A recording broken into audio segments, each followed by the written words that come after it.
Hello, everyone. We're on the Tiny Crypto blog. So, I saw this article today about Wyoming proposing a bill for a strategic reserve. And in it, they mention I was reading through this, and essentially they said for this, it can be used for different funds that exist within the state of Wyoming. No more than 3% could be allocated to Bitcoin. Then it mentioned several other states: Pennsylvania, Texas, Ohio, New Hampshire, Oklahoma, North Dakota, and Massachusetts have so far put forward a strategic Bitcoin reserve bill. And this made me think to myself and kind of just think what we've seen lately. I think there was an Italian bank that disclosed it had purchased 11 Bitcoin.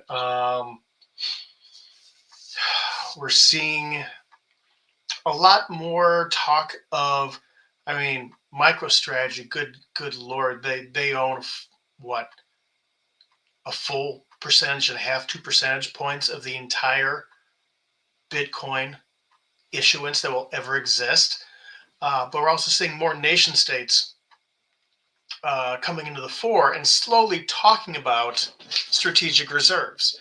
And it got me thinking, if you're a state, what exactly, is a strategic reserve? I think it's just jargon for saying being able to purchase digital assets in a fiduciary manner. In this case, Bitcoin. Because you think about state pension funds, eventually they're going to be purchasing shares of ETFs. You'll probably have nation states that purchase shares of ETFs or some sort of indirect method, maybe purchasing shares of miners, maybe actually purchasing mining equipment. Who was it? Dubai? That's been mining for several years. I think there's another nation, Bhutan. Don't quote me. That's been mining quietly for years and now has a decent sized stack. You have all these nation states that are right there. Here, let's get our. There we go. You have all these nation states that are slowly making their way in, but there's a hesitancy. We're in an Overton window of adoption. You could almost take the adoption by nation states, and you've got nation states, the adoption by governmental bodies, and I suppose you could say companies as well, but mainly nation states. It's equivalent to, there's parallels to the Bitcoin adoption by just the world at large, where, like a new technology, it starts out as technology that is adopted by enthusiasts, the early developers, and then it's spread to people who could see what the early adopters and all the nerds for technology see. Then you have the people that start the scope starts to expand, where you have people looking at, well, how, when you insert Bitcoin into this type of human interaction, how does it affect that? What makes it different? And then reach the point where it is today, where you could say Bitcoin fixes that. Bitcoin fixes the world.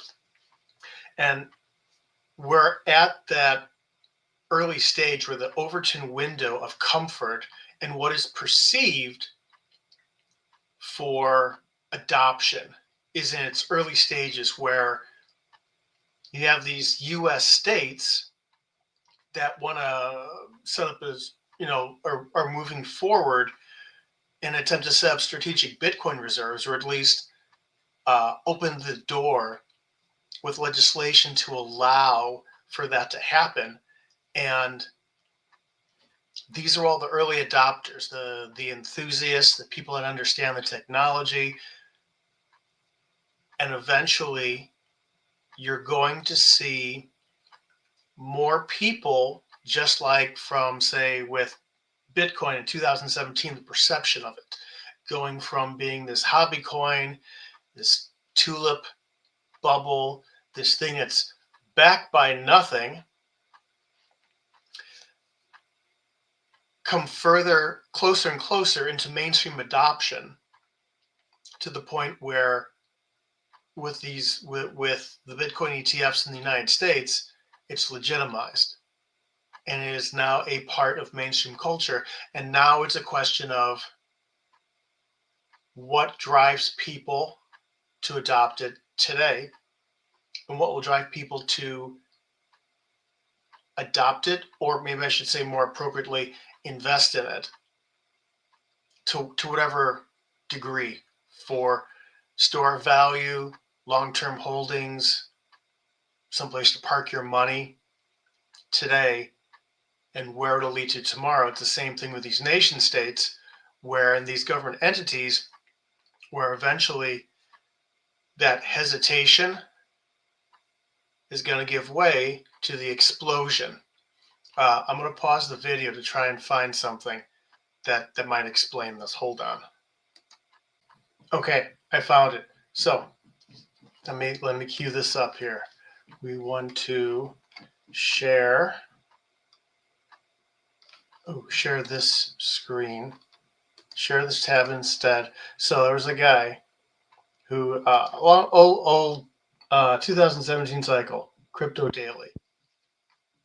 Didn't take to, anyway, he would do meme reviews. And there was this one review. Let's get the quality up there. I am going, when I saw this, it's like, okay, this is what adoption would be like. And I think this fits perfectly for what it's like with the human psychology. So let's cue this up.